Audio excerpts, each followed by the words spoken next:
autor chamado Servet Pinkers, que eu gosto muito. Ele é um teólogo belga, que ele já faleceu, se não me engano, não deve fazer 10 anos, acho que menos. E ele foi até um dos teólogos que trabalhou na confecção do Catecismo da Igreja Católica. Gente, é super interessante. Isso vocês podem achar no Google. O início da parte dos mandamentos, né, que se chama Vida em Cristo, se eu não me engano, no Catecismo da Igreja Católica. Lá tem um tratado sobre a felicidade, a consciência e a liberdade. E aí a gente vê claramente essa aposta na liberdade de qualidade e na ética das virtudes, né? A gente vê claramente isso como uma opção teológica dentro do Catecismo da Igreja Católica. E o Pinkers, Servet Pinkers, eu nunca sei direito como é que o nome se pronuncia, porque esse nome parece inglês, mas o Servet é francês, né? Mas, enfim, ele tem um livro muito interessante que se chama As Fontes da Moral Cristã, que não está traduzido para o português, que é bem legal, de onde, aliás, eu tirei várias das ideias aqui. Mas ele também tem um livro que foi traduzido para o português, que se chama A Moral Católica, vendido na editora Quadrante. É um livro fininho, mas bem profundo. É como se fosse uma síntese desse grande livro, As Fontes da Moral Cristã. Então é um livro leve, inclusive fácil de ler, porque ele é um autor super didático, diferente do Piper, que é mais assim, né, cheio de sutilezas. Mas é um grande autor. E justamente o tema é a liberdade e a felicidade. Eu até vou pedir desculpas, porque eu fiz o resumo. Então, vou ler aqui no iniciozinho com vocês uns trechos, e depois a gente pega só o esquema, que eu acho que é o mais interessante. Então, eu coloquei aqui um resumo parcial desse Freedom and Happiness, né, do Pinkers.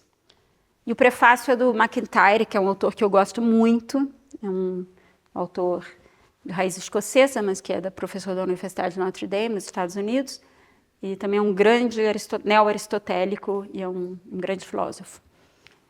Então, o objetivo mais amplo do texto é demonstrar a importância da conciliação entre a vida moral e a felicidade para a renovação da teologia moral, através do correto entendimento da liberdade e da redescoberta da natureza espiritual do homem.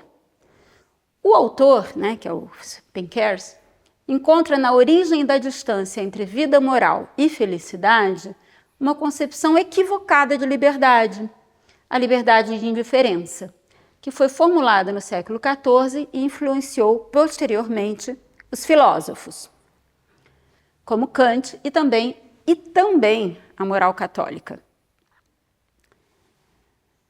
Para reconciliar a noção de moral com a noção de felicidade, como propõe o Concílio Vaticano II e o Catecismo da Igreja Católica, o autor apresenta a concepção liberdade de qualidade, de raiz aristotélico-tomista, como noção fundamental e propõe 2 desafios: reinserir a noção do Espírito Santo na vida moral, em harmonia com o Evangelho, e tentar fortalecer a doutrina da lei natural, com a perspectiva das inclinações naturais do homem. Lembra, a gente falava que Aristóteles entende que nós naturalmente nos inclinamos ao bem. Aliás, ele começa assim a ética e começa assim a política. Nós nos tendemos naturalmente ao bem. Então, no final das contas, os mandamentos, essas normas exteriores, elas estão respondendo a inclinações naturais. Elas não estão, a partir de fora, constrangendo a minha liberdade. Então, digamos, eu naturalmente me inclino ao bem, me inclino a, honrar aqueles que me geraram, a respeitar a vida. Eu percebo que a propriedade é natural, por isso que a gente não furta, não cobiça o alheio. Eu percebo que a gente se inclina à verdade, por isso eu não minto. Eu entendo que eu me inclino ao amor, à formação de uma família, por isso não vai à traição, ao adultério. Ou seja, eu estou dizendo que a lei moral natural, ela está inscrita de algum modo na minha natureza, eu tenho tendências naturais. Não significa que necessariamente eu as observe, porque eu sou livre. Eu posso ir atrás de um bem particular que me atrai, sob qualquer aspecto, e se eu perco a conexão com o fim e com a continuidade da própria existência, eu posso me deter nesses bens particulares. Mas isso não significa dizer que mandamentos, normas, necessariamente se opõem à minha liberdade. Pelo contrário, são orientações para a minha liberdade. Por isso é a liberdade de qualidade. A liberdade é uma capacidade que me permite agir melhor. E, aliás, é o que permite mérito. E isso não tem a ver com constrangimentos exteriores a mim. Então, podemos ser livres e observar leis. Não são polos opostos. Segundo ponto, a distinção entre moralidade de felicidade e moralidade de obrigações. Aí, aquilo que eu cheguei a mencionar anteriormente, até o século XIV, a vida moral era entendida como uma resposta à questão da felicidade. Após esse período, a questão da felicidade foi deixada de lado, não interessa ser feliz, não é esse o ponto, quando a gente está falando de ética. A reflexão sobre a moral passou a estar centrada nas obrigações impostas pela lei, como expressão da vontade de Deus. Kant, por exemplo, fez uma crítica do conceito grego de eudaimonia e a qualquer sistema que introduzisse a intenção moral, na intenção moral, a consideração da felicidade como um fim. Então, às vezes, esse sentido que a gente pode ter, né? Eu já ouvi algumas pessoas dizerem isso. E agora as pessoas dizem que o que interessa é ser feliz. Não, não é assim. Não, é assim mesmo, interessa ser feliz. Agora, o que se considera ser feliz? É a vida do prazer, simplesmente? É esse o horizonte da felicidade humana ou é outro horizonte? Então, não é que seja um problema a gente querer ser feliz. Não, isso é a inclinação natural do homem. Deve ser respeitado enquanto tal. O problema é o que eu entendo por felicidade. E aí a gente precisa sofisticar um pouco o raciocínio. O problema, o divórcio entre a vida moral e a felicidade. Isso tem consequências importantes na teologia moral. Porque olha que interessante. O primeiro mandamento da lei de Deus consiste em amar. Amar a Deus sobre todas as coisas. Ora, amar naturalmente está relacionado à ideia de felicidade. Não é verdade? Além disso, o Sermão da Montanha foi um convite às bem-aventuranças. Bem-aventurados os pobres de espírito, porque deles é o reino dos céus. O tempo em todo ele está promovendo uma bem-aventurança, uma felicidade. Ou seja, é uma resposta à questão da felicidade a gente viver as bem-aventuranças, de uma maneira um tanto quanto paradoxal. Mas Kant entende que o amor ao qual se refere o primeiro mandamento não é um sentimento, é uma obrigação. Temos o dever de amar a Deus. Como assim? Então, diante dessa objeção, esse autor, que é o Pinkers, coloca as seguintes questões. O evangelho estimula o egoísmo quando fala de recompensa? Se queres ser feliz, vai, faz isso e aquilo. Pode alguém amar por obrigação? Não é um pouco estranho você ser obrigado a amar? A lei moral não seria algo que extingue o amor na sua própria raiz? Por quê? Porque ameaça a caridade, né? Nós temos que cumprir os deveres. Então, Pinkers vai responder exatamente buscando essa chave de leitura da nossa liberdade a partir da ideia de uma liberdade de qualidade. O que eu não vou ler para não ficar muito extenso, depois vocês têm todo esse material, e ele vai entender como a liberdade de indiferença gera a moral de obrigações e como a liberdade de qualidade gera a moral de virtudes, né? De acordo com esse conceito de liberdade e de indiferença, a lei moral expressa a vontade divina, que limita a liberdade humana, mandando ou proibindo certas ações com a força da obrigação. Deus, que criou as leis à sua vontade, poderia mudar seus preceitos de acordo com Ockham. E, se ordenasse que a nova lei seria odiá-lo, seria moralmente bom os que cumprissem essa lei. Ele chega a esse paroxismo, Guilherme de Ockham. Essa afirmação deixa evidente que a obediência, nessa concepção à lei, é preferível ao amor. De acordo com essa concepção de moralidade, a vontade divina é evidente para a reta razão na forma de imperativos morais. A razão revela esses imperativos, mas não fornece as razões para eles. pois a única razão é a própria vontade divina. Os preceitos devem ser obedecidos porque são mandados, não por outro motivo. E essa versão se aproxima dos imperativos categóricos de Kant, com a diferença de que, para Kant, os imperativos morais existiriam, ainda que Deus não existisse, porque a razão é autônoma. Então, essa é a profundidade aqui desse divórcio entre a obrigação e a felicidade. Então, como reparar isto? Então, descobrindo a natureza espiritual do homem e fazendo aquela distinção entre prazer e alegria, ao qual mencionei anteriormente. Então, agora eu vou tentar ver ponto a ponto o que significa liberdade de indiferença e o que significa liberdade de qualidade, e como a liberdade de indiferença gera a moral de obrigações e como a liberdade de qualidade gera a ética ou a moral das virtudes. São duas concepções de liberdade, duas concepções de moral. E agora a gente vê lado a lado. Uma que tem Guilherme de Ockham como patrono e Kant como seu chancelador, né? E outra que tem Aristóteles como origem e Santo Tomás como seu chancelador. Né? Então, primeira ideia, liberdade de indiferença e liberdade de qualidade. Liberdade de indiferença significa o poder de escolher entre contrários. A eleição entre o bem e o mal pertence à essência da liberdade, ou seja, lembra, a gente falou que a essência da liberdade não é escolher entre o bem e o mal, mas escolher entre o bem e o melhor, porque o bem é o qual nós nos tendemos ao bem por natureza. Então, a liberdade aqui depende somente da vontade, ela não se apoia na natureza. É como se uma coisa fosse o reino da vontade e outra coisa o reino da natureza, como se não estivesse inserida uma na outra.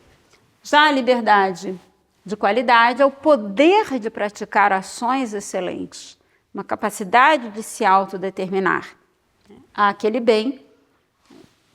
A liberdade pertence tanto à razão quanto à vontade. Escolher o mal, né, por exemplo, um vício qualquer, não é isso a essência da liberdade, isso é uma deficiência da liberdade. Não é a essência dela. Percebem? Então, não é o bem e o mal, mas escolher o melhor. Em relação com as inclinações naturais, como que se relacionam uma e outra? Né? A liberdade de indiferença exclui as inclinações naturais ao livre-arbítrio. Por quê? Porque a gente escolhe o que a gente quer, independentemente de quaisquer tendências que nós tenhamos. A gente sufoca, eventualmente, essas tendências. A liberdade é indiferente a qualquer inclinação. A liberdade de qualidade, pelo contrário, se arraiga nessas qualidades ou tendências naturais. Né? Procede do atrativo que o bem nos oferece. Nós estamos inclinados ao bem. Então, a liberdade procede da natureza, não é que ela precede a natureza e se impõe e se sobrepõe a ela. Sobre a origem, né? Liberdade de indiferença precede e domina qualquer inclinação natural. Procede da vontade que é indiferente entre os dois contrários, bem e mal. A liberdade de qualidade procede da razão e da vontade e de uma inclinação natural para a verdade. A inteligência se orienta à verdade, assim como a vontade se orienta ao bem. No desenvolvimento, a liberdade se apresenta inteira desde a sua origem. Somos livres, essencialmente, e vamos nos manter livres, qualquer que seja a opção que eu faça. Ela não cresce nem diminui. O livre-arbítrio aqui é o mesmo que liberdade. Na visão aristotélico-tomista, não. A liberdade cresce ou diminui. A gente pode se tornar cada vez mais livre, o que equivaleria a se tornar cada vez mais feliz. Quer dizer, na medida em que a gente pratica um determinado exercício, uma determinada arte, tocar piano, por exemplo, cada vez eu ganho mais liberdade. É claro que eu me submeti a um treino. É claro que eu não nasci tocando maravilhosamente. Eu me submeti a algumas regras, é verdade. Houve ali, digamos, aparentemente um constrangimento à minha liberdade. Mas é a partir dessas orientações que eu adquiro o virtuosismo, a capacidade de interpretar o que eu quiser, independentemente de qualquer partitura. Então é como se nós, na vida moral, tivéssemos essa possibilidade de ser artistas. Por quê? A partir de uma orientação que é necessária, especialmente na infância, na adolescência, você adquire essa capacidade de se autodeterminar. Você se torna responsável pelo que você faz, pelo que você é. Então você adquire soltura, naturalidade, por isso que é um princípio interior de ação. Não é a mera reprodução, não é uma receita de bolo ser virtuoso. É uma capacidade de querer, de se autodeterminar, de ganhar fluência, naturalidade.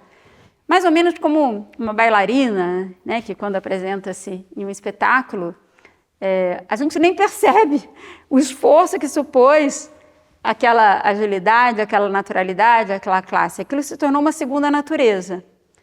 É verdade que para certas habilidades se requerem alguns dotes naturais, prévios.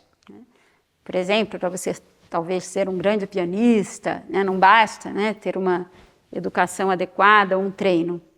Mas na vida moral, a ideia aristotélica e tomista, existe aqui uma certa, digamos, igualdade essencial.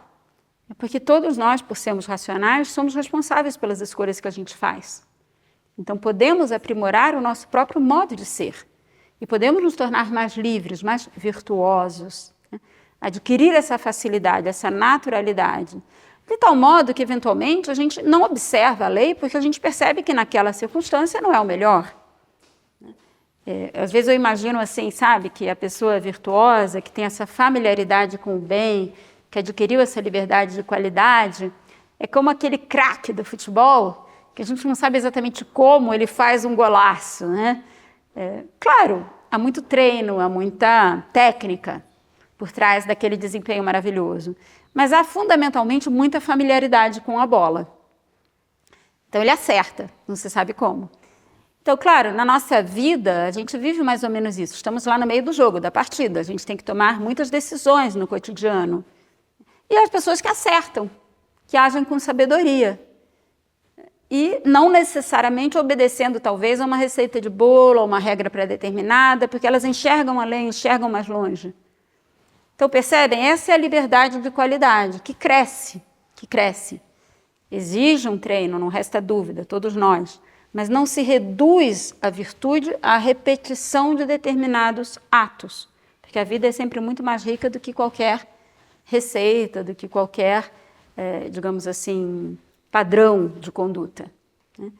Então, essa liberdade de qualidade, né? Ela está em germe no começo da vida moral, mas a gente vai desenvolver, ganhar soltura, desenvolvimento, até a maturidade. Então, esse progresso é essencial à liberdade. A questão da unidade. Em cada eleição livre, a gente faria uma nova escolha. Sabe isso que a gente ouve? Às vezes, eu me reinvento a cada momento. Não, não é bem assim. Não é bem assim. A gente não se reinventa a cada momento. Porque há muitos momentos anteriores que explicam o momento em que eu estou agora.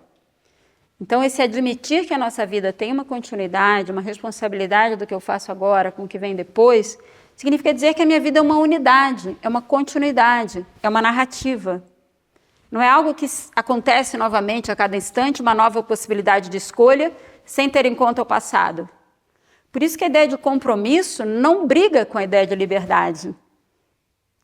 Eu fiz uma escolha racional, eu entendi o que era melhor.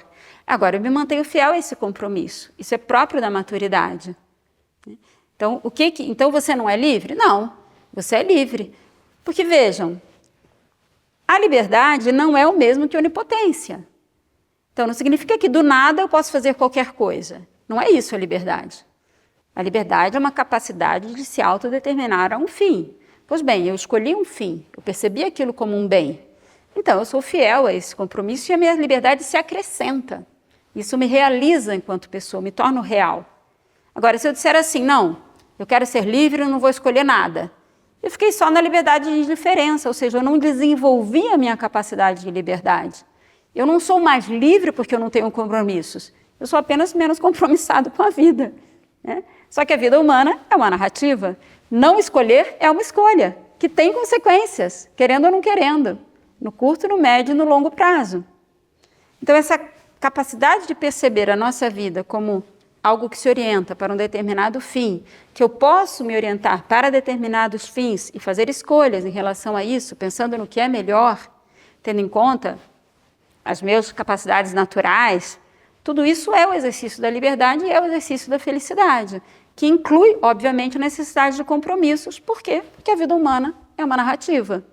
Quer dizer, é um pouco utópico, talvez poético, né? O ideal romântico, né? De que a vida, a gente se acontece a cada instante, uma nova... Não é bem assim. Sabemos que não. Então, precisamos trabalhar, né, a liberdade com a razão, também com os sentidos, não são universos opostos, são universos que podem se integrar, e nisso está a sabedoria da vida feliz, né? A vida das boas escolhas, que é diferente dessa perda do sentido da unidade, como se cada escolha se fragmentasse naquele instante, sem compreensão no instante seguinte. Na ideia de virtude, tanto Guilherme de Ockham como Kant prescidem da ideia de virtude. Essa citação de Kant que eu acabei de lembrar, né, onde ele diz: uma constituição republicana é suficiente para manter a ordem, ainda que estejamos em um povo de demônios. Uma concepção assim muito formal, né, da justiça. Aristóteles vai dizer: sim, é melhor o governo das leis, mas as leis devem tornar os homens virtuosos e capazes de nobres ações. Ou seja, aliás, isso está também no livro do Piper, quando ele fala da virtude essencial ao governante. Enfim, depois a gente tem ocasião de discutir isso. Em relação à lei, né? A lei aparece como uma constrição exterior à liberdade. E em Tomás de Aquino e Aristóteles, a lei é uma ajuda exterior para o exercício da liberdade, porque o homem é inerentemente um ser moral. Então, temos aqui mais uma diferença profunda, né? Relação da liberdade individual com os demais, né? Em Guilherme de Ockham, a liberdade se encerra na reivindicação do eu, que causa a separação da vontade em relação às outras faculdades e a separação do indivíduo em relação às outras liberdades. Em Tomás de Aquino e Aristóteles, a liberdade é aberta à contribuição de todas as faculdades do homem à ação moral, também os sentidos, e a colaboração com os outros homens em vista ao bem comum e ao crescimento da própria sociedade. Consequência: a liberdade de diferença acaba por gerar a moral de obrigações, do cumprimento de certos deveres e de um certo convencionalismo, né? A gente obedece porque é convencional obedecer. Já a liberdade de qualidade gera a moral de felicidade que atende à inclinação natural do homem, ou seja, é natural no homem querer ser feliz, mas ele precisa orientar-se nessa direção segundo um fim racional, compreendendo a totalidade da própria existência.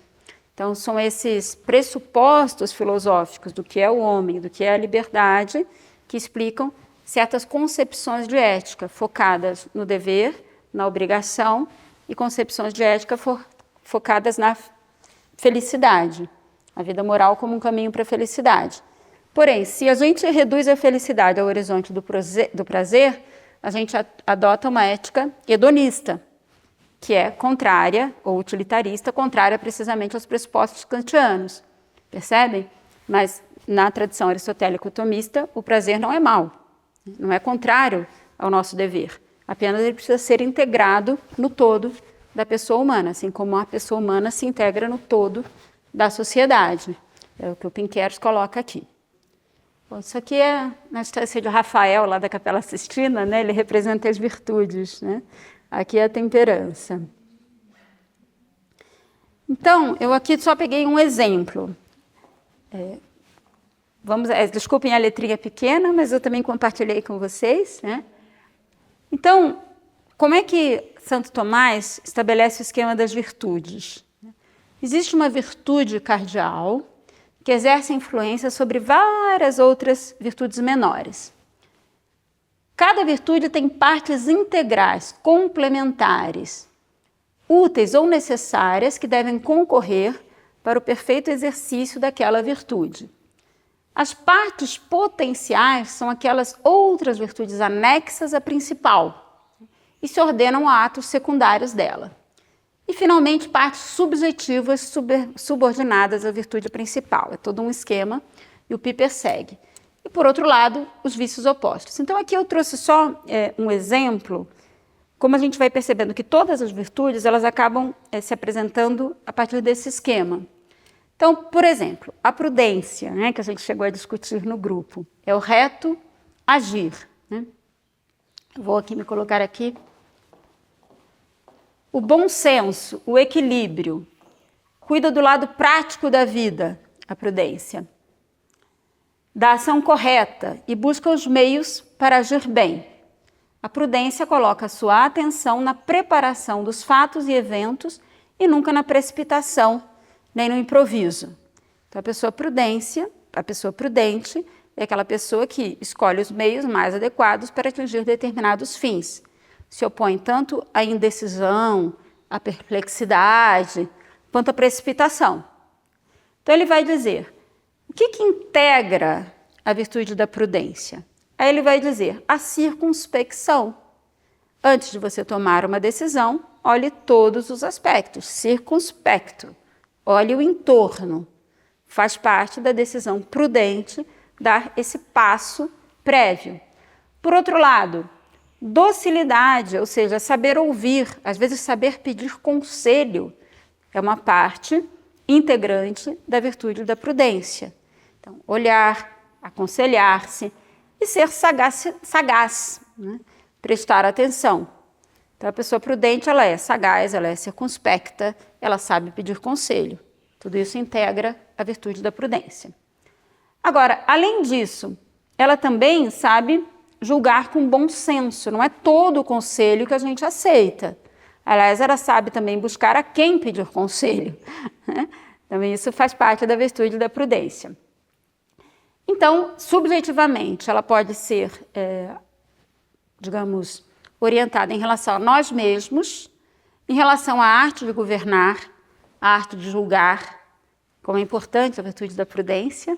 Nós ouvimos hoje, para aqueles que governam, para aqueles que julgam, ter em conta todos os elementos, eventualmente aconselhar-se, olhar a experiência alheia, não ser nem precipitado, nem não julgar nunca. Por quê? Porque é preciso tomar uma decisão. E, finalmente, a imprudência pode ser, né, o vício oposto, a precipitação, a temeridade, a inconstância, a negligência, a astúcia, que é aquele cálculo excessivo, que não é prudente, né? A indecisão, enfim. Então, todas as virtudes, depois vocês podem ver aí o esqueminha, elas seguem mais ou menos esse modo de aproximação ao problema. Vamos ver, né, o que consiste exatamente a virtude, como a gente a define, as partes que integram, as partes que potencialmente facilitam ou dificultam o exercício daquela virtude, as suas aplicações práticas e os vícios opostos. Então, eu procurei nesse esquema que vocês receberam, fazer isso em relação às 4 virtudes cardeais, que são os temas da nossa leitura, né, das virtudes fundamentais do Piper. Tudo bem? Certo? Obrigada!